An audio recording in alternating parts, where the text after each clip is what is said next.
Come to order, please. Just a second. Please join me in the Pledge of Allegiance. I pledge allegiance to the flag of the United States of America and to the republic for which it stands, one nation, under God, indivisible, with liberty and justice for all. Andy, would you call the roll? Here. Here. Butler. Here. Hopkins. Here. Van Stryland. Here. And Carlstone. Here. All right. The City Council has adopted a code of civility. As elected officials, we pledge to promote civility through extending respect to others, listening to understand, disagreeing without disrespect, engaging collaboratively, and speaking up to address incivility. As a reminder, this meeting is being recorded and broadcasted for Pella TV, so anyone who wishes to speak to council, please approach that podium and that microphone before speaking so that those at home can hear your comments and see you on camera. Can I get a motion for approval of the tentative agenda? So moved. Support. Mr. Island, Hopkins, any discussion? Okay, all in favor, please say yes. Opposed, no. Mandy, please call the roll. Van Stryland. Yes. Hopkins. Yes. DeYoung. Yes. Randall. Yes. Butler. Yes. Carlstone. Yes. Motion passed. So now we get to do something that's kind of fun. We're going to swear in the new police officer. So if Officer Andrew Bartlett would join me up here, take the oath of office.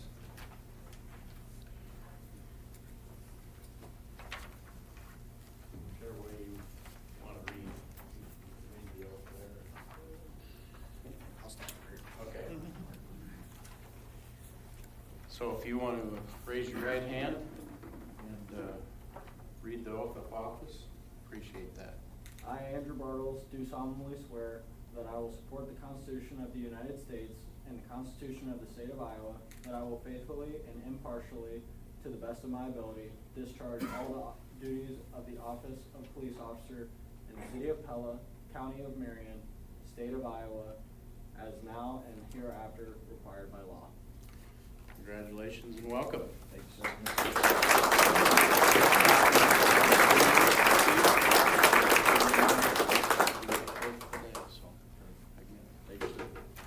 we probably got to get a picture or two, maybe.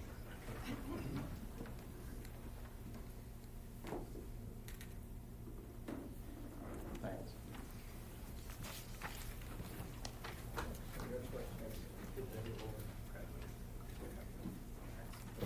Congratulations and welcome. Welcome, Andrew.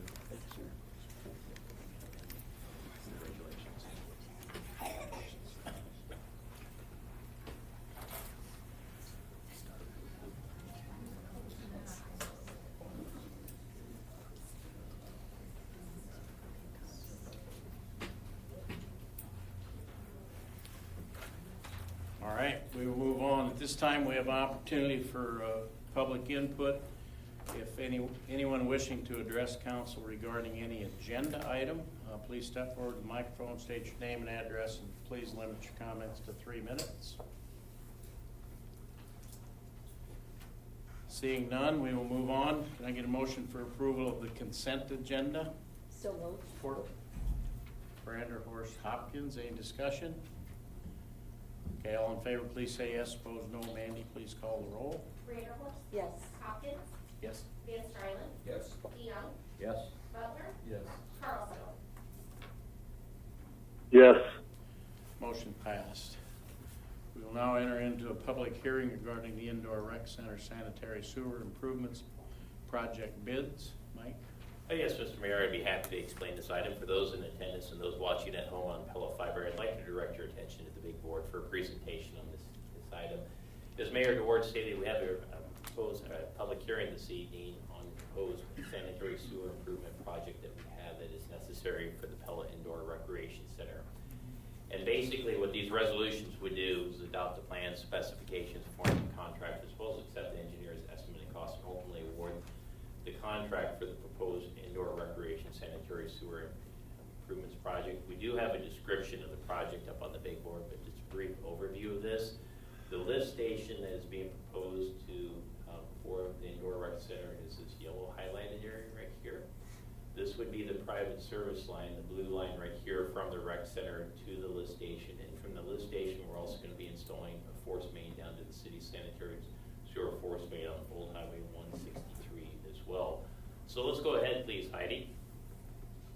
Now, as far as the bids received by the city, we did receive 2 of them. The lowest responsible bidder was On Track Construction out of Nevada, Iowa, in the amount of $1,108,552.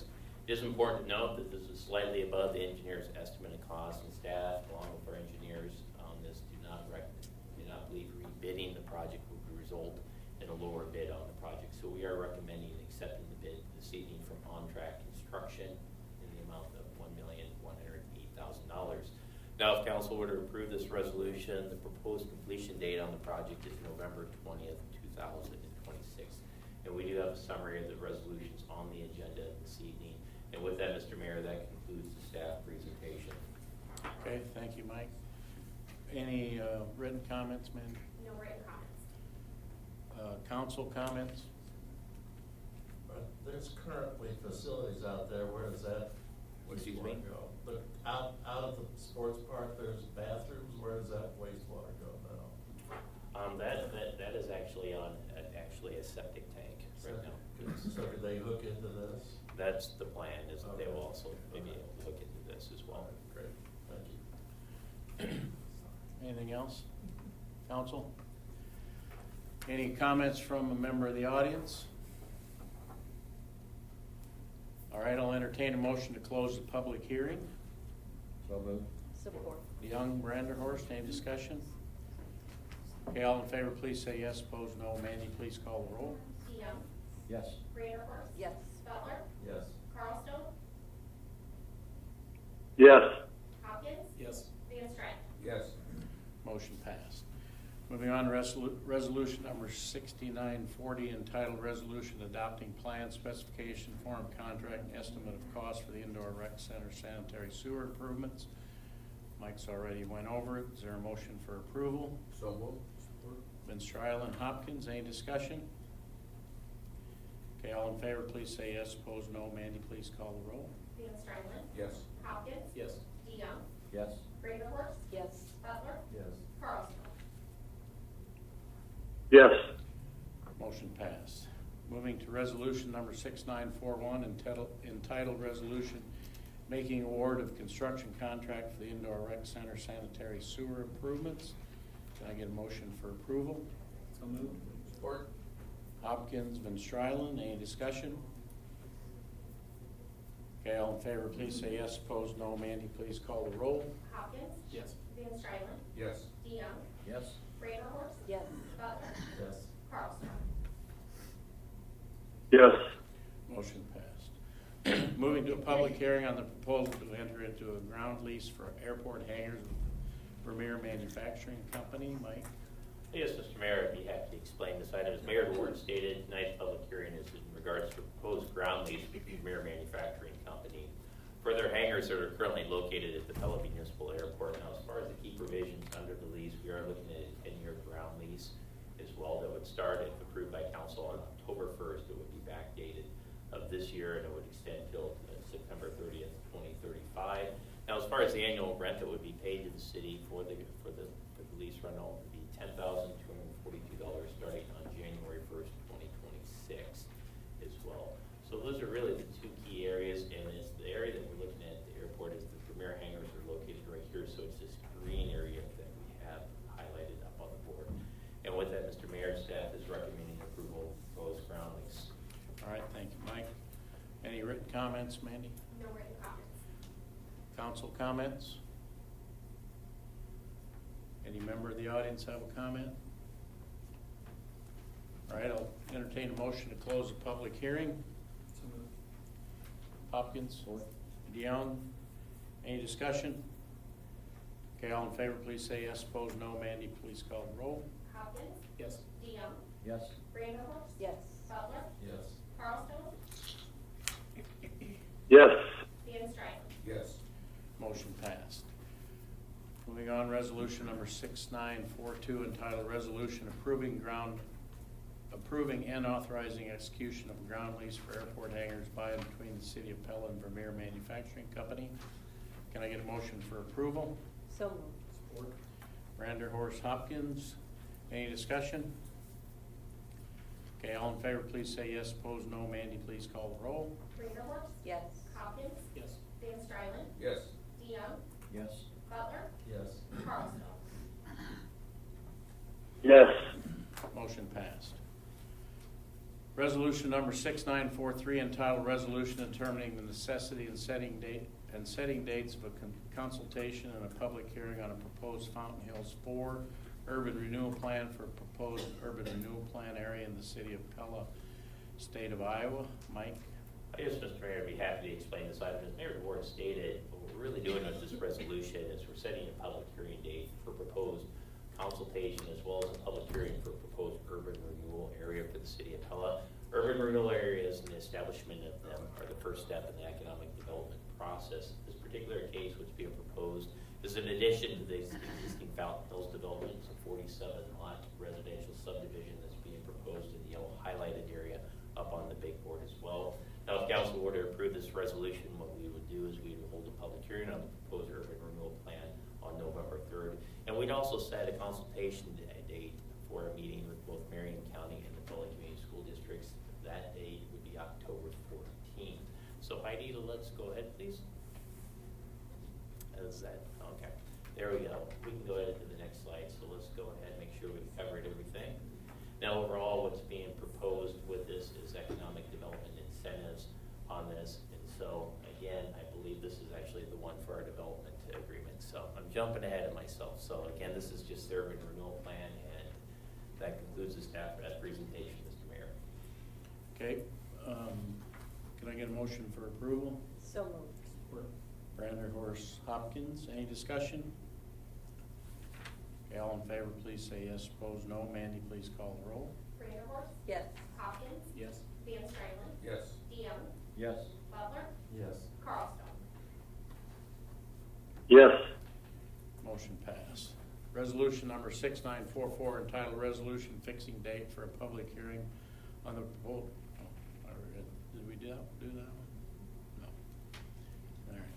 Resolution fixing date for a public hearing on the proposal to enter into a development agreement with Larry E. DeVries and Rosemary DeVries and providing for publication of notice thereof. Mike? Yes, Mr. Mayor, Mayor DeWart stated what we're proposing with this is just establishing November 3rd as the public hearing date for proposed development agreement with Mr. and Mrs. Larry DeVries. Now, what's being proposed for the Fountain Hills Phase 4 development, and this is the same development that we just set the public hearing date for the urban renewal plan. Overall, what's being proposed is a 47-lot residential subdivision. Now, as far as the public infrastructure cost for the development, it's estimated cost $2.4 million, and what will be proposed on November 3rd is a rebate agreement in which the city would rebate a portion of the new property taxes received from the development to the developer to reimburse them for the cost of the public infrastructure. More details to follow on November 3rd. With that, Mr. Mayor, that concludes staff's presentation. All right, can I get a motion for approval? So moved. Support. Van Strylen, Brandenhorst, any discussion? Okay, all in favor, please say yes. Opposed, no. Mandy, please call the roll. Van Strylen. Yes. Vanderhorst. Yes. Butler. Yes. Carlstone. yes, Hopkins. Yes. DeYoung. Yes. Motion passed. Resolution number 6945 entitled Resolution Approving Change in Scope of Services to the Architectural and Engineering Services Agreement with Shimmer for the Community Center Renovation Project. Mike? Yes, Mr. Mayor, I'd be happy to explain this item. As Mayor DeWart stated, what this resolution would do is approve a change order with Shimmer and Associates for design architectural services for the Pella Community Center. It is important to note the details of this change order are the same as what was discussed with council on September 16th. As background on this proposed change order, the compensation to the architect is actually determined based off the construction cost for the project. In our agreement with Shimmer and Associates, it says their fee would be at 7.5% of construction cost. Now, the reason why we're considering a change order this evening is the estimated cost of this project has increased from $5.5 million up to just shy of $7.4 million on it. And that's principally attributed to, with the expansion of the project, included in the base project now is the enhanced elevator addition for the community center. as well as the alternate that would be a stairwell addition. And both of these are needed for accessibility reasons as well. And that's the lion's share behind the increase in the project cost to just shy of $7.4 million as far as the construction budget. So what we have with it, based off the construction cost and the architectural's contract, is a change order just shy of $92,000. It is important to note that the city attorney's office has reviewed this change order with it, and they believe it is in accordance with the terms of the contract. So with that, Mr. Mayor, we are recommending approval this evening. Okay, thank you, Mike. Can I get a motion for approval? So moved. Support. Brander, Horst, and Stryland. Any discussion? Okay, all in favor, please say yes. Opposed, no. Mandy, please call the roll. Vanderhorst. Yes.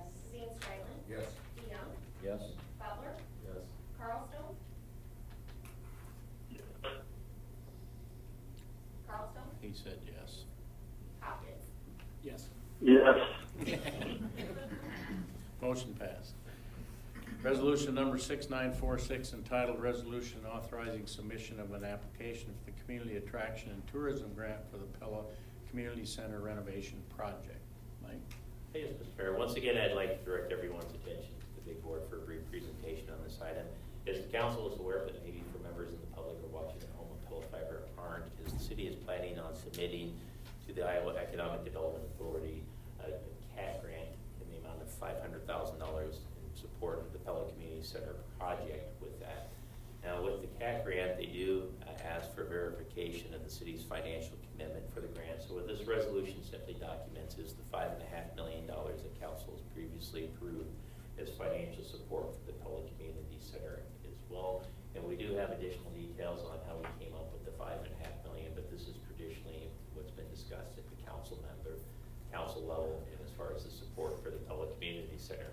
So Heidi, let's go ahead, please.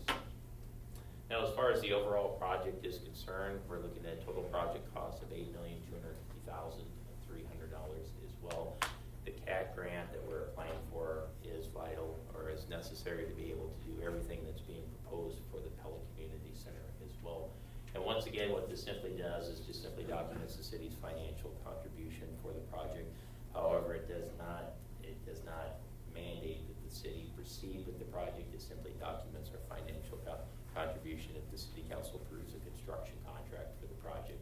So with that, Mr. Mayor, that concludes the staff presentation, and we're happy to answer any questions the council may have on this item. All right, thank you, Mike. Can I get a motion for approval? So moved. Support. Hopkins, DeYoung. Any discussion?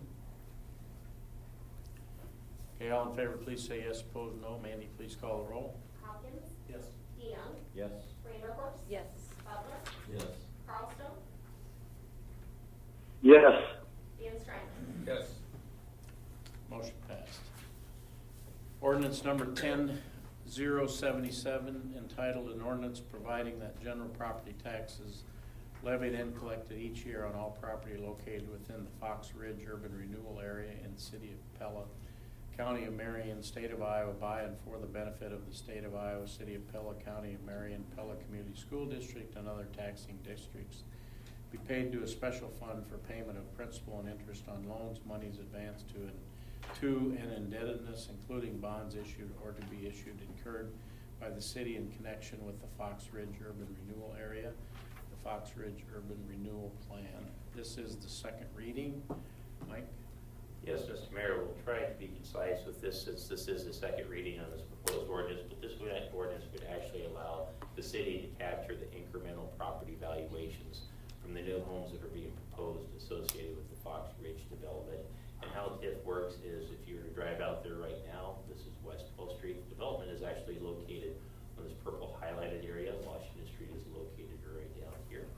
And so how TIF works is by establishing this TIF ordinance, we'd be able to capture the incremental property taxes paid to the City of Pella, and subsequently be able to rebate back a portion of those proceeds to the developer for reimbursement of the public infrastructure associated with this development.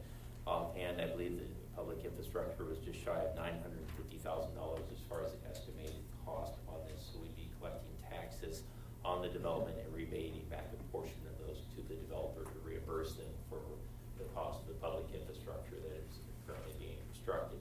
So let's go ahead, please, Heidi. Now, as council is aware, the TIF ordinance is and overall, their development agreement with the developers contingent upon both Marion County and the Pella Community Schools agreeing to an extension of 5 years on the urban renewal plan for the development. Marion County is currently considering this item, and Pella Community Schools, we believe, will be discussing this extension during their October meetings as well. So in summary, Mr. Mayor, staff is recommending approval of the proposed ordinance this evening. Okay, thank you, Mike. Can I get a motion for approval? Support. Hopkins, Branderhorst, any discussion? Okay, all in favor, please say yes. Opposed, no. Mandy, please call the roll. Hopkins, Yes. Vanderhorst, Yes. Butler, Yes. Carlstone, Yes. Van Strylen, Yes. DeYoung. Yes. Motion passed. Ordinance number 10078, entitled an ordinance amending the city code of Pella, Iowa by adopting a new chapter 79 relating to off-road utility vehicles, UTVs, operations on city streets, roadways, and highways. This is the first reading. Mike?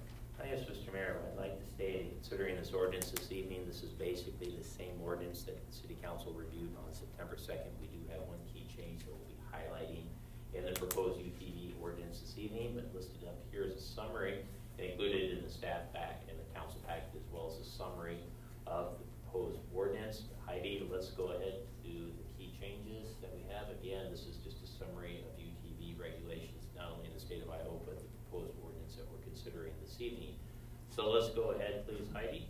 Now, as far as the key change, September 2nd, we actually had an hours limitation. I believe the hours of UT operations were from sunset to sundown. In the proposed ordinance on September 2nd, we've removed that restriction from this proposed ordinance that we are considering this evening. And in addition, we also just want to clarify, council did ask for a future review of the ordinance to evaluate the effectiveness and also if there's any issues with allowing UTVs to operate on city streets. What we would recommend in considering this ordinance, instead of placing a formal sunset date in the ordinance, is that we schedule this for a future council meeting to discuss the issue. And what we have this peg on here is approximately 2 years from this date, but it could go further, could go quicker if there are issues with the ordinance as well. So with that, Mr. Mayor, staff is recommending approval this evening. Be more than happy to answer any questions the council may have on this item. All right, thank you, Mike. Can I get a motion for approval? So moved. Support. Branderhorst, Van Strylen. Discussion. Well, removing sunset to sundown is gonna make a lot of people happy, 'cause boy, did I get a lot of comments on that. Yeah, I did as well, Carol. Where's Chief? Well, Paul, thank you. Thank you for your work on this. For a while, it was like a living document, and I appreciate it, because I know that you worked on this for almost a year, and it's not easy to write a document like this, so thank you very much for doing that. Is there any merit, Chief, tonight to your department if we would waive the readings and adopt this so that your staff could put this into order immediately? You know, to me, that makes a lot of sense. You know, if we look back, I've actually been working on this for 4 years. So, that would really just kind of solidify, you know, what's already in Iowa code. So I wouldn't have any heartburn. Okay. whatsoever. Okay. Okay, anything else? I too did hear about the sunset to sundown, so you are correct. There'll be some people happy. The UTVers are Sunrise to a sunset. zealous crew. All right, any other discussion? Okay, all in favor, please say yes. Opposed, no. Mandy, please call the roll. Vanderhorst, Yes. Van Strylen, Yes. DeYoung, Yes. Butler, Yes. Carlstone, Yes. Hopkins. Yes. Motion passed. Move to set aside the rules and place on second reading. Support. Branderhorst, Support. Thank Van you. Strylen. Any discussion? Okay, all in favor, please say yes. Opposed, no. Mandy, please call the roll. Can I get clarification? Do you Place want on me to the put it, do I second, have to go through second and third, or can I go directly to third? You can set aside the rules and place on third and final. Okay, then I'll Yeah. rescind that, and I'd like to say, move to set aside the rules and place on third and final reading. Still supported, Harold? Yes. Okay. So Brander, Horst, Van Strylen. Any discussion?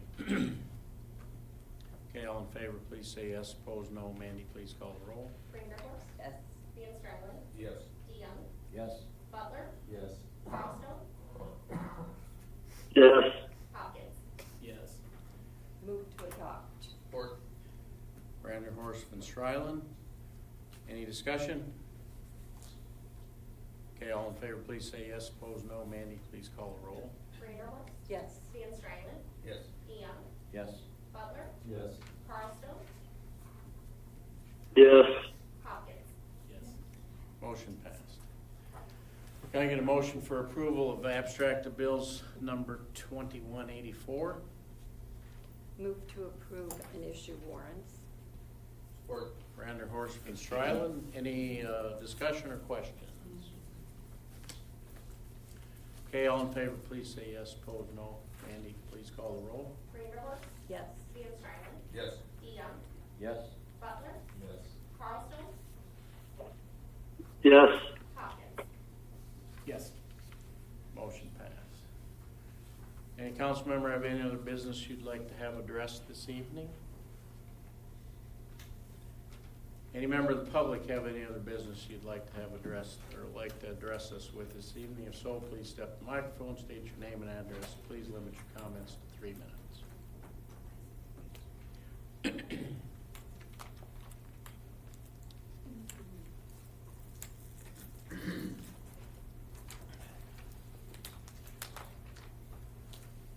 The 2509 Sculptor Strut.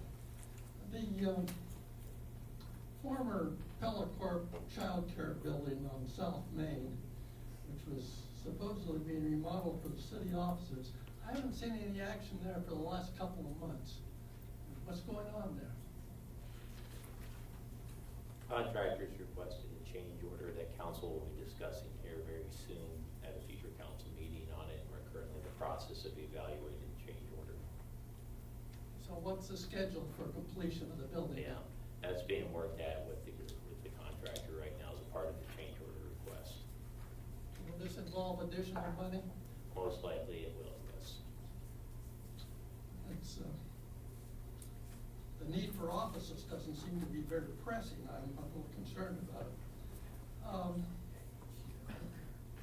What's the status of and the schedule on the community center building? The engineering of the architectural design is scheduled to be completed by this November.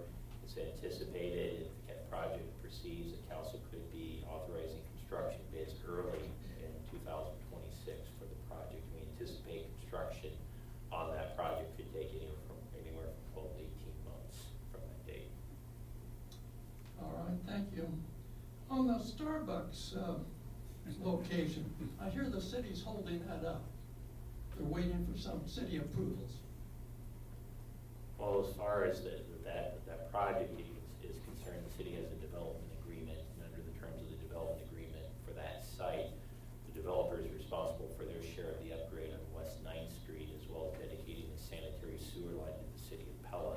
Afterwards, the city is entitled or is obligated to issue a certificate of completion for the Starbucks building that's been constructed. Acceptance of the sanitary sewer line is scheduled for October 21st. So, Will you repeat that? I'm a little hard to hear. yes, we have a development agreement for that project that involved the upgrade of West 9th Street. In addition, to West 9th Street, the developer was required to install a sanitary sewer line for the project as well. That sanitary sewer line needs to be dedicated and accepted to the City of Pella. That's scheduled to occur on October 21st. It looks like it's been done construction's been done for a month or so. Yes. I wonder why the delay was going on. Well, there's developers' obligations and there's City of Pella obligations. The developer is also responsible to pay for their share of West 9th Street as well. So you're anticipating late October? That's when it's likely council will be addressing the sanitary sewer. That was a part of the project. Thank you. On Facebook, it said the 17th. Excuse me. There was a notice on Our next Facebook council that meeting is on October 17th. 21st, so. Yeah.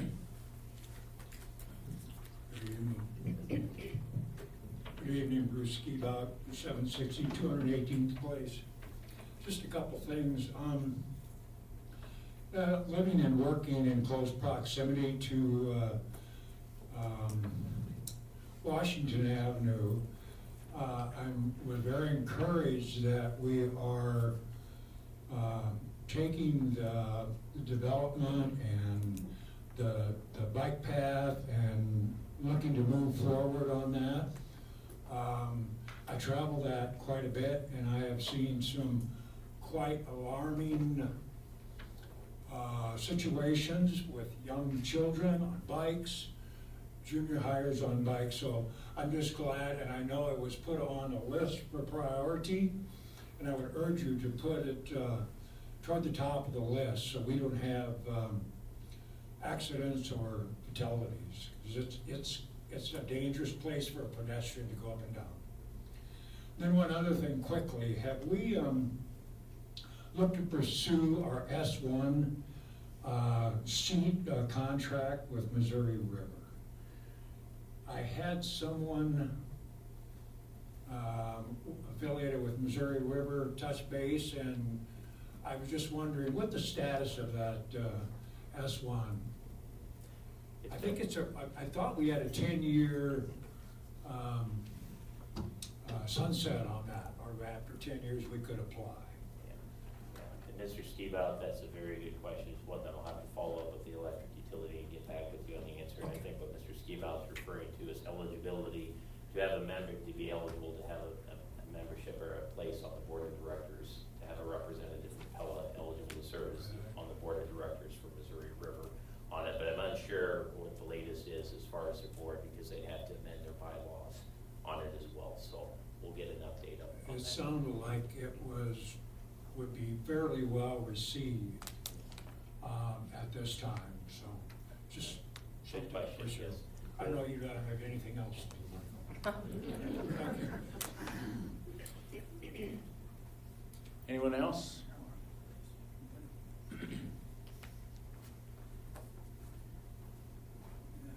Harry Ehrlich, 725 Countryside Lane. I'm not a candidate for city council either. I wanted to make a positive comment about the soccer field construction. The contractors made a lot of great progress.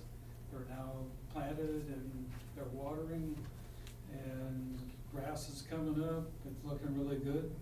And I think it would be good to get an update on what the completion is. I know it's not gonna be able to be used till the middle of next year, but just want to congratulate the staff and the working with the contractor and getting that project done. It's really moved along really well. But I do have another question. I've walked my puppy dog in almost every park in the city, and I do take a baggie with me. But I noticed that the Kiwanis Park, the tennis courts are still locked up, and there's been no solution or no long-term decision on what's gonna happen with those. So maybe at a future meeting, it could be updated on what's gonna happen. I know that was been lagging for like 3 years. They've been locked up, and it's not an easy thing to solve, but it's really just discouraging to see tennis courts there and not in good repair and not used, when we know that there's tennis courts needed all over the city. So if you could just provide that at some point, it would be appreciated. Mr. Ehrlich, I'd be happy to share what my recollection on it. The council's talked about formulating a master plan for the city of Pella. As a part of that, we'd be talking, the parks master plan. As a part of that, we'd be talking about new trail extensions, such as was mentioned by Mr. Skibout earlier. In addition, amenities in various parts of the park, and we'd also be seeking public input. We're looking to do it in conjunction with our comprehensive plan update. And so that was kind of the next step in the process, was conducting that parks master planning and then that taken care of before we address the tennis courts at Columbus. No, I understand, and I've been to several council meetings when they've been talked about, and it's not an easy thing to deal with all the priorities we have, but I don't know, I was thinking when I'm walking there and live in the area and I see that resource locked up and not being used, what can we do to, either improve it or change it or something, but put it on a list. I know you got about 20 priorities, but I think it'd be a positive thing. Thank you. Okay, anyone else? All right, then we will adjourn to policy and planning. Our first item on the list for discussion is stormwater management plan. Mike? Yes, Mr. Mayor, I'd be happy to explain this item. As Mayor Ward stated, the purpose of this discussion is to discuss a potential stormwater management plan. And what we have is a proposal by Greenwood Consulting for an evaluation of the city's stormwater management, stormwater system that we have. Now, from city staff standpoint, when we talk about potential stormwater improvements, the very first step is to analyze the system, identify what we would call the pinch points for the areas needed improvement, get an estimate of cost. And then once we have identified the areas needed for improvement, estimate of cost, we can start with additional discussions on priority of improvements, as well as financing sources for those improvements. Now, Mr. Bob Beanstra is the principal of Greenwood Consulting. He is very familiar with the City of Pella, and he also has an exceptional knowledge of the city's stormwater system as well. And we do have, as far as the critical items listed up there as well. Let's go ahead, please, Heidi, to the second page. We don't have that, but again, this evaluation would be just an overall evaluation of the city's stormwater improvements, and it would also be a high-level overview of improvements that are needed along with estimated cost. And this is the very first step in the formalization of a stormwater management plan. So with that, Mr. Mayor, I'm more than happy to answer any questions the council would have on this item. So you're looking for guidance whether to bring the contract to a meeting, right? That's well said and a good summary, yes. Okay. And there's a lot more detail in our packet about some of the issues that we're facing with this, and I think we need to do it. So, I agree 100%. Huge issue. yeah.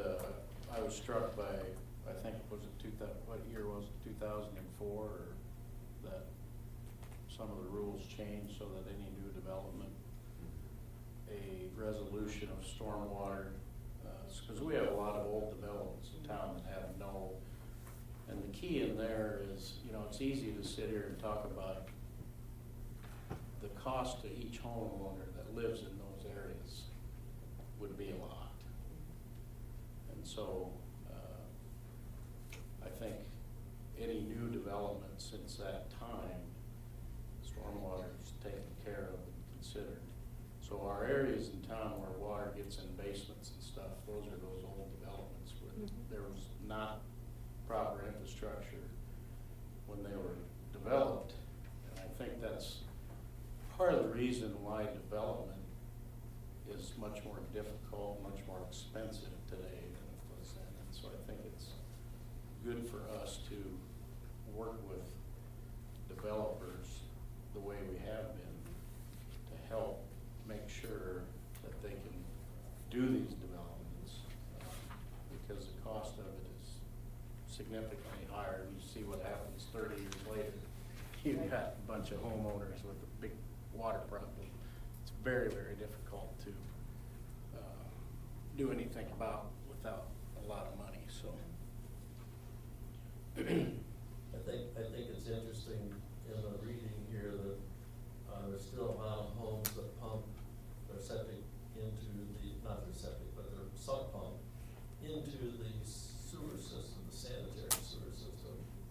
And I know that even in the new part of town, I was told they get a big surge at the plant when it rains, even in the new part of town. So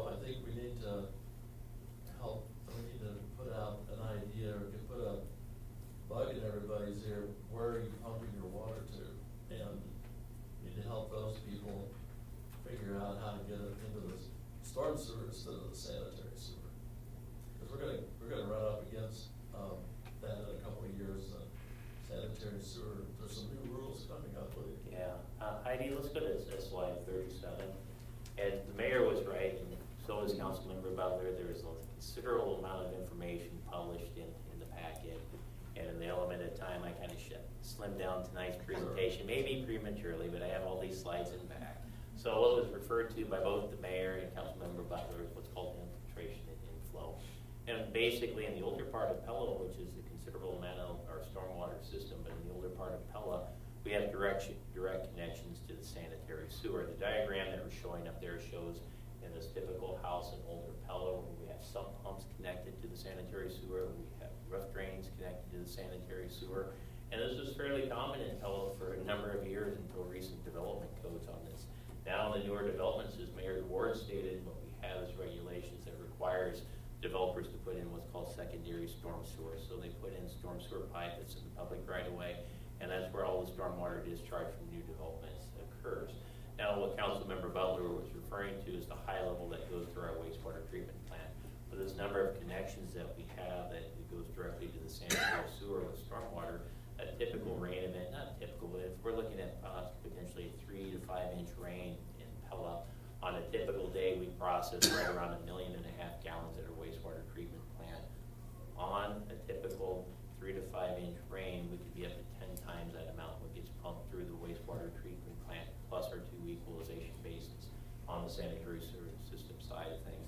So Councilmember Butler is right, Mayor DeWard is right. What this involves, the stormwater management is also going to greatly cross over into our sanitary sewer collection system as well in this discussion. That's why it's important that we have an evaluation of the stormwater system as well as recommended improvements and get our arms around the whole total picture before we start talking about financing and priorities on these projects.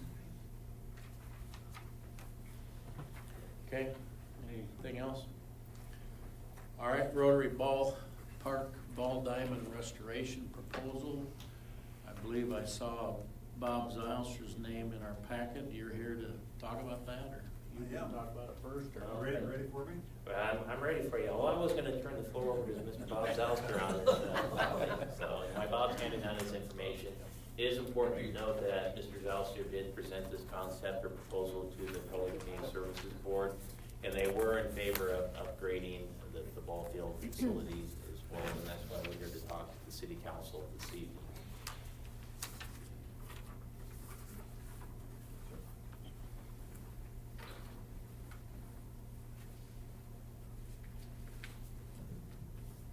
First, I wanted to at least let you know that Rotary Club in here in Pella, we're continuing to invest time and energy working with the city on keeping and updating Rotary Park. So as an example, a couple years ago, we put in a new basketball and pickleball court, and our mayor was brave enough to challenge any comers to beat the mayor in pickleball. And I know at least one young lady that said she succeeded, was quite proud of that.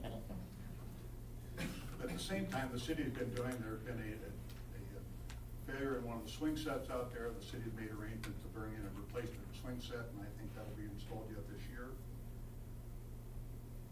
At the same time, the Rotary Club had raised funds and secured a Rotary grant to make improvements in the shelter house and the restroom there at the site. So we're continuing to work that way. But we also think there's an opportunity to fix the ball field. And the ball field really has been taken out of service in part because it's built over an old dump. And there's periods, particularly with the frost cycles, there's dump debris that works its way up through the infield. And we think there's a lot of value in having a neighborhood ballpark. You know, it's great for the pickup games for kids in the neighborhood. It's great for parents to teach their kids how to hit a ball and how to play ball. And sometimes parents even play ball with their kids. So we would like to restore that ball field into service, and at the same time add a batting cage. So at this point, we've gone about securing funds for it. And one of the things the Rotary Club has set up its own foundation, a 501c3, to facilitate that. And so an additional request we'd have for the city is, as we raise funds that way, that we can acknowledge donors that have made significant contribution to it, that we acknowledge it either with a plaque or a naming list, sort of a board where you show your gold, silver, and bronze level donors. So that's really the request that the Rotary Club said, can we go ahead and dig out the diamond? Because there's been some discussion whether that diamond should continue in service, I know. And we think there'd be a lot of value to continue it in service. It needs a little repair here and there, but by and large, it's in good shape, except for the infield problem. So we'd like to go ahead and do that. We'd also like to add a batting cage to the area. We'd like to have an agreement that we can go ahead and offer donor acknowledgements on it. Recognizing at the same time for us to go ahead and do this, it probably makes sense for us to have a formal user agreement with the City of Pella for a gifting agreement, similar to what we've done. As an example, I think there's a mini pitch that they've done that kind of agreement with, and we're also doing it with the ice chiller. So I guess that's a request to let us go ahead and proceed with that. We've got our foundation board is eager to proceed with fundraising right now. We thought it'd be a little bit inappropriate to go ahead with fundraising until we at least had an agreement to go forward. So we're ready to start tomorrow morning if you were kind enough to go along with us. Any questions I can answer? Yes, John? The outfield's not a problem of the old dump? It doesn't seem to be. Why, I don't know, John. I'm told by park management that has not been an issue. I think it may just because covering the grass or something, but it has not been a complaint so far. Okay, good. That's good. I love everything about this, Bob, everything about this.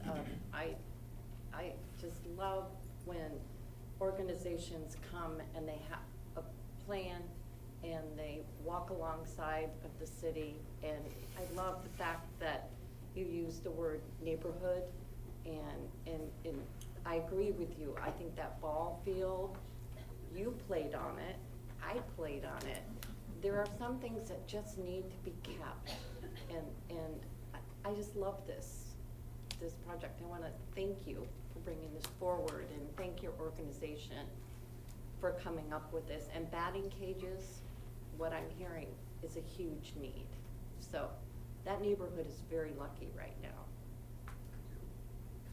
Yep, appreciate your initiative. I see a few kids out there. I see dad and kid out there, so. That's what dads and kids should be doing, right? I applaud you. And sometimes mothers do it too. Oh, sorry, ladies. Well, I'm looking at the last paragraph on your sheet of things you want from the city. I don't see any funding requests, so. Rotary Club is planning to fund this work. So, yeah, I can't imagine that anyone would be opposed. I assume we'd have to do some kind of formal agreement, though. That is correct. Because it's still the city-owned, but. And we have a template for doing that, so I don't think that shouldn't be too complicated. I think you'll get any pushback here, so. Lovely, thank you. Thanks for your work. But back when Little League teams played, their parking was an issue. Yeah, I don't think it's suitable really for organized play, but for practices and for pickup play, Families. Parking just isn't an issue, and it's the pickup play that really makes so much of a neighborhood. Yeah, it's not intended to be We have a grand sports field park for that. Yeah. I was gonna say, we've got a lot of places to play those the games and everything out at Sports Park. Okay, thanks to the Rotary Club for working on this. We'll move to a discussion regarding new urban renewal, urban revitalization areas. Mike? Yes, Mr. Mayor, and tonight's discussion, Mayor DeWard talked about new urban renewal areas, urban revitalization areas. We'll explain that terminology here very soon, but overall what we're really talking about is infill housing development. So these are existing areas in town that are currently being developed that could be redeveloped into another use, most likely housing for the City of Pella. Now, overall, when we talk about these two areas, this evening staff is also going to recommend that we perform a blight assessment for both of these areas. And the reason for this is some of these areas may contain blighted properties. If the area is deemed to be blighted in accordance with state law, that allows the city to have a few more economic development options available to it and be able to ultimately redevelop these areas, which could be beneficial to the city as well. Now, as far as the blight assessment, please keep in mind that for each area that we talked about this evening, the estimated cost on the blight assessment is $3,000 to $5,000 for each area. So let's go ahead, please, Heidi. The first area that we have is properties that are owned by Central College, and a little bit of background on this. Central College has recently analyzed its need for future student housing and has determined that some of its campus area could be redeveloped. Now, the areas that we have that potentially could be redeveloped are shown and highlighted in red up on the big board. I would also like to mention that they do include 2 dormitories that we have listed up here as well. Now, when we look at the blight assessment potentially for this area, again, please keep in mind when you're talking about infill housing development, the reason this is beneficial to the city of Pella when you redevelop areas is oftentimes these areas have full public infrastructure that's available to support the redevelopment on it as well. And oftentimes, and I'm not saying that is the case in these areas, but oftentimes they involve older properties that are in need of improvement as well, and this is a good way to be able to incentivize property owners to update their property or upgrade their property as well as it gives incentives could give developers incentives to come in and redevelop these properties. Now, overall, the reason why we're looking at potential blight designations or blight analysis for central colleges, it may be difficult to attract developers to redevelop these properties when you look at potentially raising or removing buildings from the site. And that's the reason why city staff believes early on in this process is we consider potential redevelopment areas for the city, which may be either urban renewal area, what we typically would associate with tax increment financing. We're very familiar with that. But also we may want to consider an urban revitalization area that also involves potential tax abatement as well. In order to do an urban revitalization area, you need to have a blight assessment for the areas. So generally in the past, we've only done one in the city of Pella that I can attest to in the last 20 years on it. But usually the very first step in the process is to hire a qualified consultant, which in this case would be Semery and Corey, to perform the analysis and determine if the areas that we have highlighted would be blighted in accordance with Iowa law as well. So again, with Central College, we have these red highlighted areas that we would be looking for the blight assessment on that. And this is really the first step in the development process on it. We'd be looking for authorization from council this evening to proceed with the blight assessment. It's in the range of $3,000 to $5,000. So before we go on to area number 2, is there any questions on the Central College redevelopment options? I can say, I lived in Pete Paul for 2 years, about 25 years ago, so I imagine, I would consider it blighted.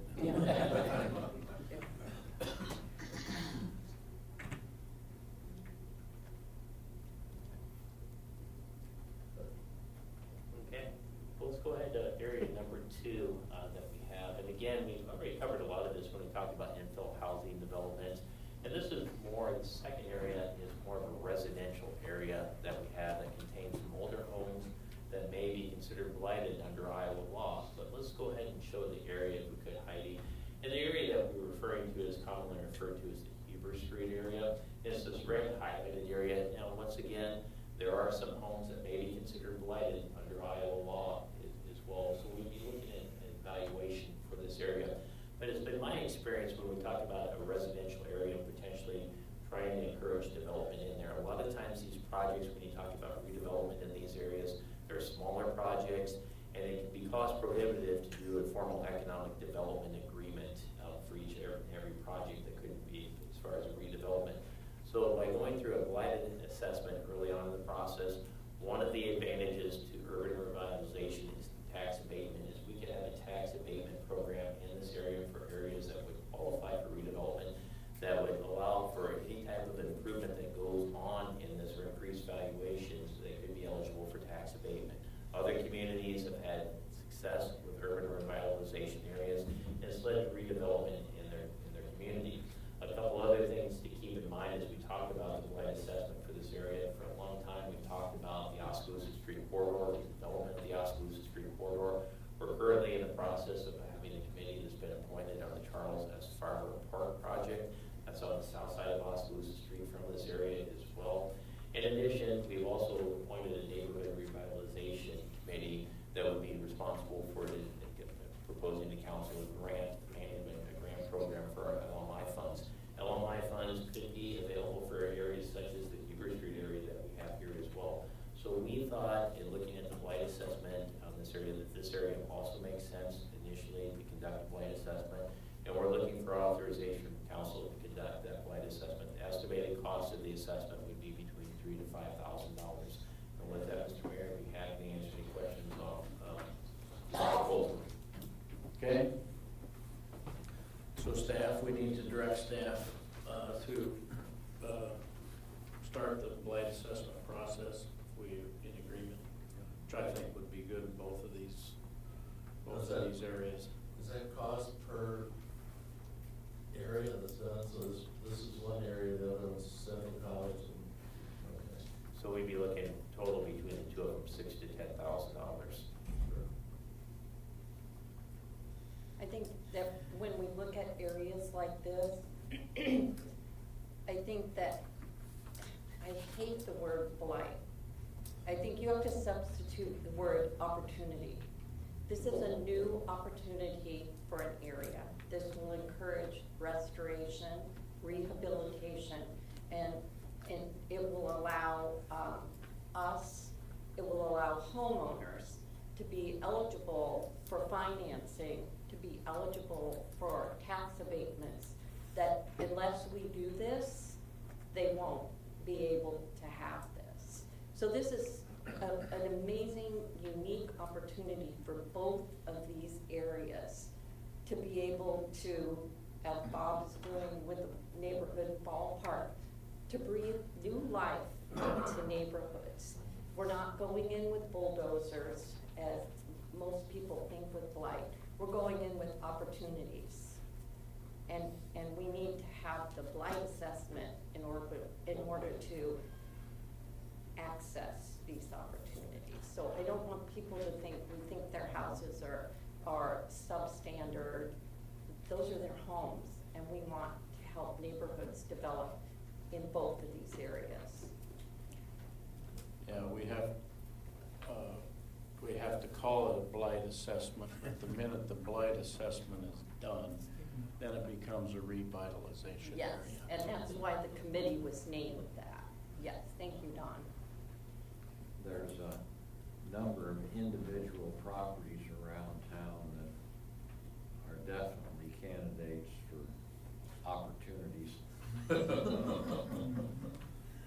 do we capture those in the study?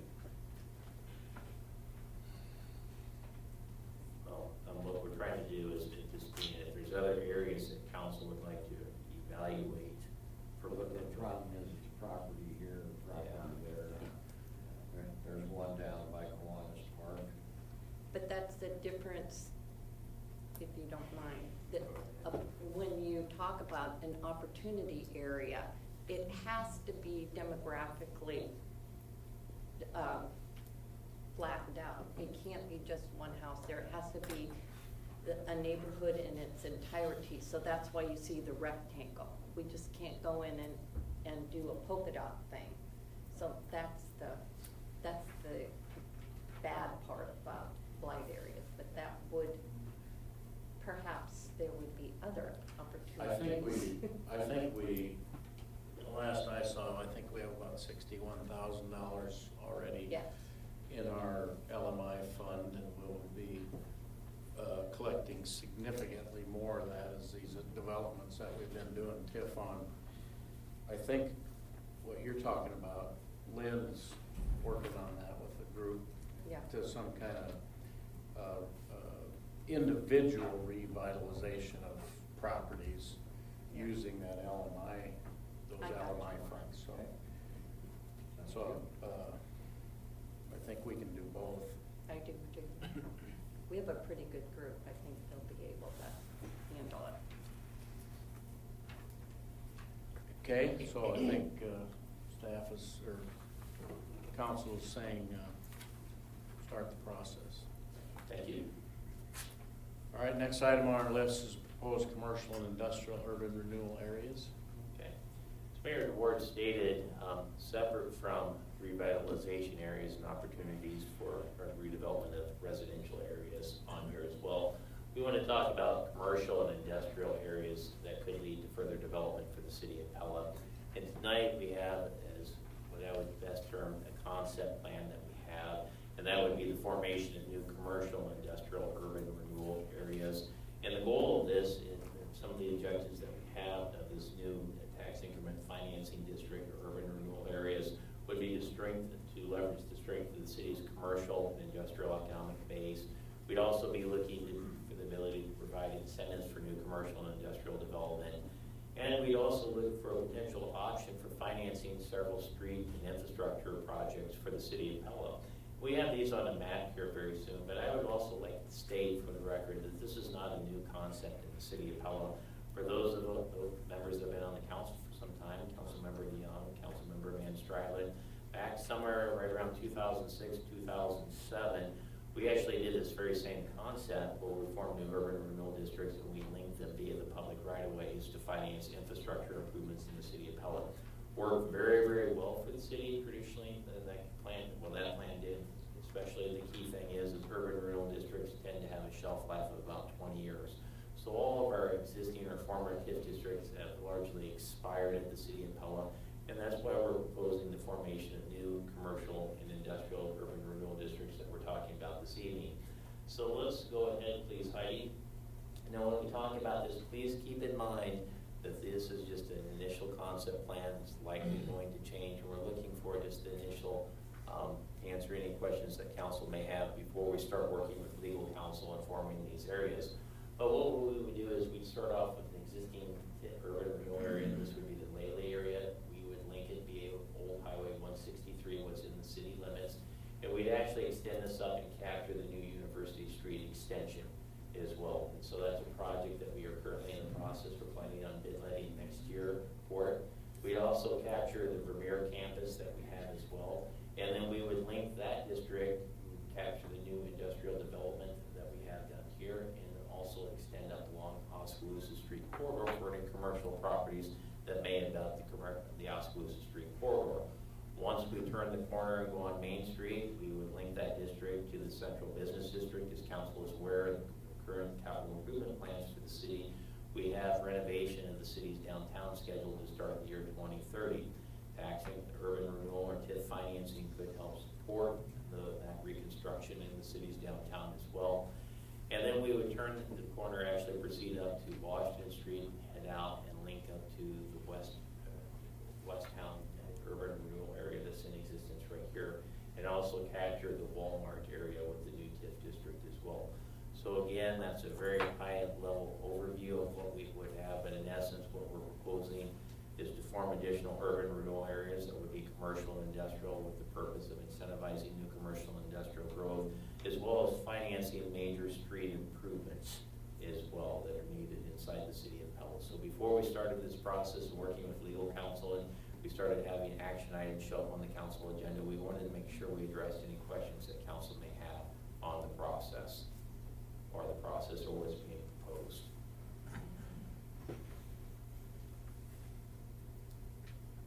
Out here on, going west, why does that look like sawtooth instead of one encompassing everything on both sides of the street?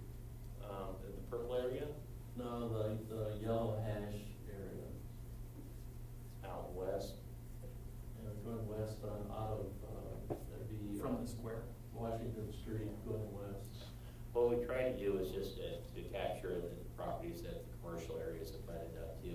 Please keep in mind, over the last 25 years, the city's had several commercial and industrial TIF districts.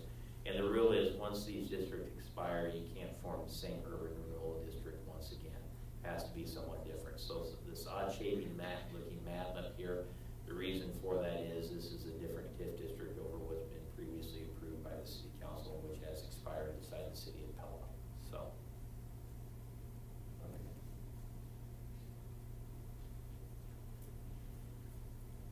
Any other questions?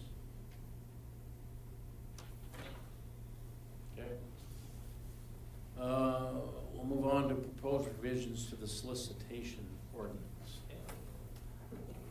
Yes, Mr. Mayor, what we have here is a proposed ordinance revision that is being requested by the city attorney's office, and we have Mr. Morgan and Brundage of the Elders and Cooney Law Firm here tonight to answer any questions on this item. But the city attorney is recommending that the city revise its solicitation ordinance. And just to get everybody up to speed, when we talk about solicitation of peddlers and door-to-door sales, currently that is only allowed in our commercial zoning district. The city attorney's office is recommending that we allow it in all zoning districts, feeding through this proposed ordinance that we have.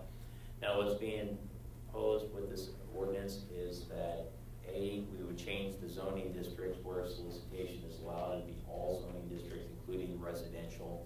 The second item that we have talks a little bit about the process that we would undergo at city staff for peddlers and door-to-door sales. For this as well, we would complete an investigation process on a particular applicant for this. Let's go ahead, please, Heidi. And assuming that a permit was issued, what we would have was the ability of residential property owners to actually sign up on a no-knock list for the city of Pella. So as part of our permitting process, new applicants on this, we would have a no-knock list, and residential property owners that did not wish to be disturbed with solicitation or door-to-door sales would be eligible to sign up for this as well. We would also give residential property owners through this ordinance the ability to post signage on their property stating no solicitation as well. Anyone that would be found in violation of this could be subject to a municipal infraction, by the way. Now, tentatively, we're still working out the details on the staff level as who would be in charge of the overall administration of this. Tentatively, we have our planning and zoning department, but that could change as well. The last item that we have on this is we would like to mention there will be fee increases associated with this because we believe it will increase the administration of the city to administer increased solicitation in the community. What we wanted to make sure is that we completed our discussions at the council level to make sure that we captured everything council wishes to have in this ordinance before we propose the fee increase. So this evening, we are looking for input from the city council on this item. And once again, we have representations from the city attorney's office here to answer any questions the council may have on this proposed ordinance. Okay. Could you kind of explain for everyone why we are considering this? I can do that, Mr. These Mayor. changes? I can do that, Mr. Mayor. So, in short, it's the First Amendment. Commercial entities and businesses have commercial speech rights, and part of that is encompasses their ability to go door to door and make sales. And when we look at the city's current ordinance that restricts peddlers, or is the term in the ordinance, but solicitors' ability to do that in the entirety of the city's residential areas, we start getting into an area as to a question of whether or not the ordinance is infringing on those commercial entities' ability to exercise free speech. So that is the legal rationale for looking at the zoning change. The city has to have a substantial interest, and that it's protecting with the restriction, and the restriction itself has to be narrowly tailored. So if there's more confined or precise restrictions that the city can place on solicitors as opposed to a general ban from the residential zoning areas, it would need to do that to pass the First Amendment tests that the courts would apply to it. I hope that makes sense. So it made sense, to me anyway, by having the no-knock list where a particular resident can put their name on a no-knock list. They would have the right then, if somebody kept knocking, they would have some way to have a repercussion, or the knocker would have repercussions. Correct, yep. As Mike mentioned, if it's the current draft revisions to the ordinance propose this no-knock list as a more precise restriction to protect homeowners that don't want solicitors, but to also strike a balance and allow more access to doors by the business people. Proposed in the ordinance is a restriction that those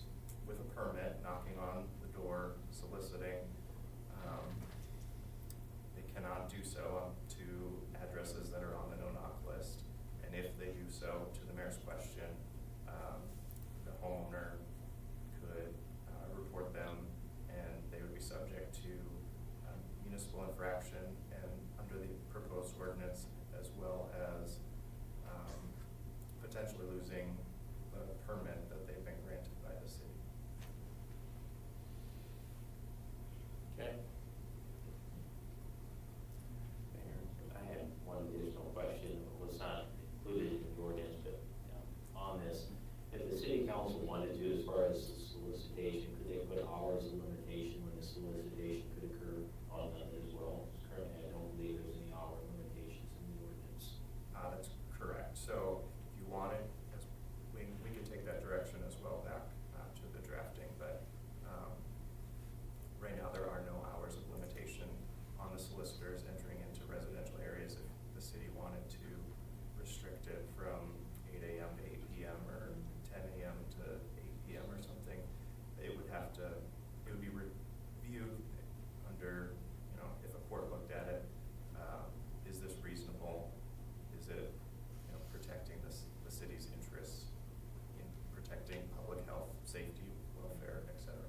So I think we should add that.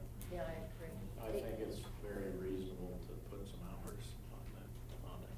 We'll take it off the UTVs and put it on the peddlers, so. And then my understanding is that when they secure the permit, they also have to go through a background check. Is that correct? that is one of the provisions, yeah. Yes. Just to make everyone feel safe, so. And to dovetail on this, I believe this ordinance has, but I failed to include it in a presentation. If they're issued a permit by the city, the vendor or the solicitor would be required to wear a badge as well, correct? Correct, yeah. So if there's, they have a cart or a vehicle or something associated with their business, it needs to have the permit that they're issued visible or available, and then the individual making the house call, knocking on the door, would have a City of Pella solicitor approved badge as some sort of identification indicating to homeowners that they have permission to conduct their business activities and have been pre-screened by the city to some extent. Okay. So we'll expect an ordinance in the near future that council can vote on. Yeah, that is correct, and unless Logan objects, what we would do is let's go ahead and we'll put in, probably hold another policy and planning session on this, put in the hour restriction, and we'll also come back with the fees on it as well, just so we have somewhat of a finalized ordinance before we take an official vote on this. Okay? Can I exercise my First Amendment? You sure can. Thank you. Dennis Fairchild, 1008 Park Lane. This is a pretty big change. So I would like to know, as a citizen, some established precedent in law with this, because everybody knows we have a lot of legal opinions that get overruled all the time. Also, I would encourage all the press here to make sure we write a very large article on this to let the citizens know, to give feedback to the mayor and the council and the staff that we're considering to open up our homes to peddlers. And if that's the law, let's make sure it's the law that we're doing that. And if not, how big of signs do we put in our yards? No solicitation? Do we all have no solicitation signs in our yards? We mount them on our doors? I would really want to think through this, or at least let the public know that we're considering this before we would move forward and pass something like this, or even really consider it.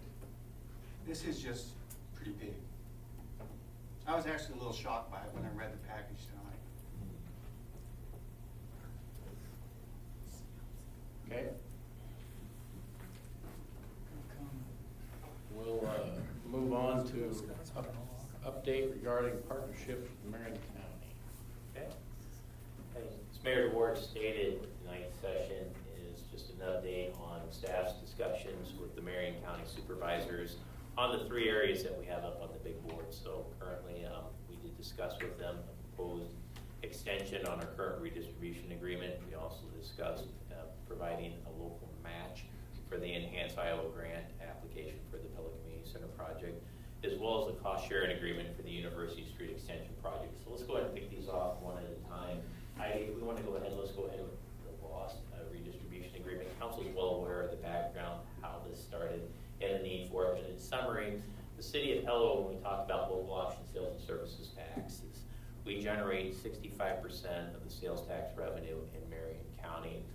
However, when it comes to the 1 cent tax and the redistribution back to the applicable communities, we only receive 28% of the countywide distribution. So there's a significant benefit, not only to rural Marion County, but to almost every other city in the city in Marion County, just by the City of Pella collecting the sales tax. There's a lot of discussion with the supervisors on the formula, the need for the redistribution agreement with this as well. And what we proposed based off this, we proposed a 5-year agreement, and we proposed maintaining the same financial terms for the first 3 years of the agreement with it. And then the last 2 years, we proposed, instead of an 8% redistribution, what we currently receive from Marion County, increasing that to 11%. Now at 8%, we're at $475,000 annually that Marion County redistributes back to the City of Pella. At 11%, we'd be at just over $600,000. The reason why this is important is we take those funds and we apply them to the general fund, and it is property tax relief for the citizens of the City of Pella on this. So it was a very good discussion with the supervisors, I believe, on September 23rd, the meeting, during their September 23rd meeting. So Heidi, let's go ahead, please. Now, before we get into what Marion County and the direction we received from the supervisors that we're here to talk about this evening, I would also like to mention that as far as I'm aware, Marion County is the only county in the state of Iowa that has a redistribution agreement. Currently, they redistribute 8% of countywide taxes to the City of Pella and 4% to the City of Knoxville. What we learned, or it's our understanding, what Marion County is proposing is they're willing to do a 3-year agreement, which would be the agreement for an additional 3 years at 8%. They informed staff that is the same expiration date as their current agreement with the City of Knoxville. And it's our understanding that the county is going to review both redistribution agreements at the end of the 3-year extension, or would like to on that at that time. So they're willing to do a 3-year, which matches what we proposed for the first 3 years, and they'd like to reevaluate the agreement at the end of 3 years. So just so everyone's aware, that proposed date would be December 31st, 2028.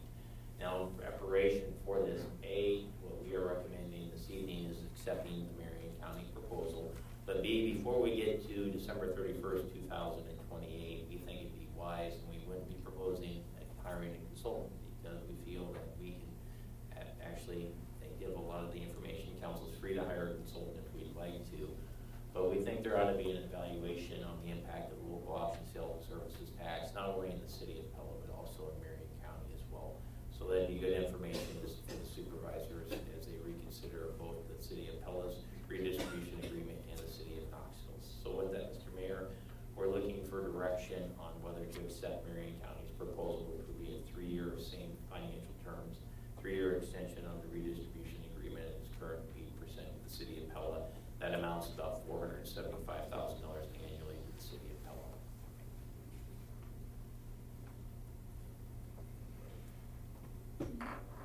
Makes sense to me. Yeah, I was gonna say, take 3 years. After reading our expression also in the Marion County Express, I would say we ought to accept. I think we're still getting the short straw, but I don't know that we have any choice.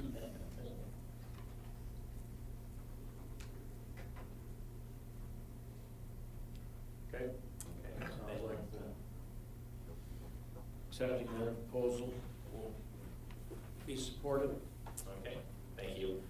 Let's go ahead for the Enhanced Iowa Grant Match. And this is the CAT grant that we actually approved our financial allocation to the project earlier this evening. Now, according to the state of Iowa, in order for us to submit a CAT grant application, we actually need the $25,000 local match from Marion County.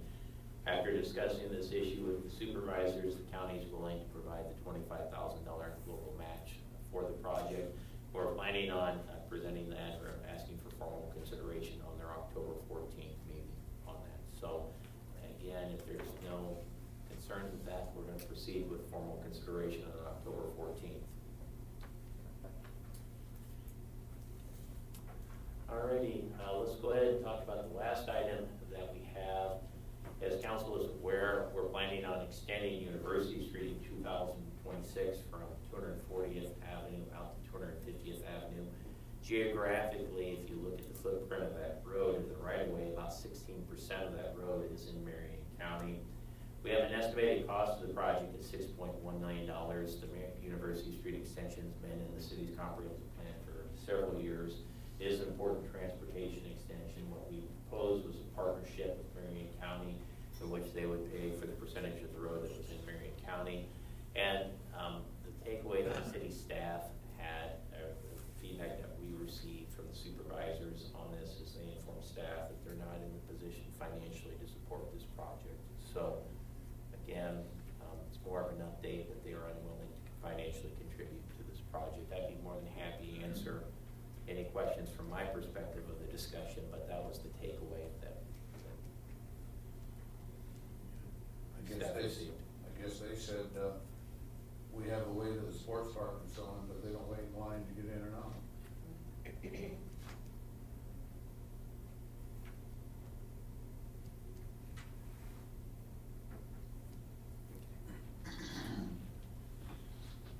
That was the last one, right? And that was the last one, Mr. Mayor, so. Okay. Any other city council items coming? Yeah, there's just as a side note, I did overlook one item too, is we are currently working on the county on a review of our planning and zoning, our extraterritorial zoning agreement that we have with them as well. Both parties are in the process of updating their comprehensive plan, and we're also working with them on the TIF extensions for both Fountain Hills as well as Fox Ridge. So that's the last update that we have on this. Okay. And I think, is that it, Heidi? I think so, yeah. Okay.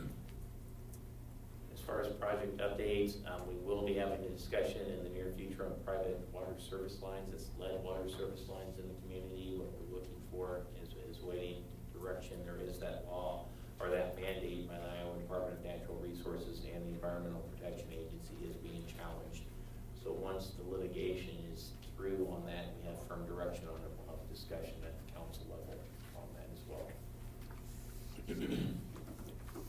Okay, thanks, Mike. Do I have a motion to enter into closed session pursuant to Iowa Code Chapter 388.91 to discuss marketing, pricing strategies, or proprietary information of the city utility if its competitive position would be harmed by public disclosure not required of potential or actual competitors, and if no public purpose would be served by such disclosure. So moved. Support. Mr. Island Hopkins. So we are moving into a closed session, so we're gonna do it here because we're done with our meeting after that. So I'm gonna have to ask all of you to leave. If you feel like you need to stay, we will go back into open session before we adjourn the meeting. All right, so the motion is to go into closed session. Yes or no? No, we already had the motion. Yes. We just didn't vote on it. Yep. We got to vote on it. I'll call the roll. Yeah. Van Strylen. Yes. Hopkins. Yes. DeYoung. Yes. Branderhorst. Yes. Butler. Yes. Okay, so I will entertain a motion to adjourn. So, Branderhorst Hopkins, all in favor, please say yes. Opposed, no. Andy, please call the roll. Branderhorst. yes. Hopkins. Van Strylen. Yes. DeYoung. Yes. Butler. Yes. Motion passed, we are adjourned.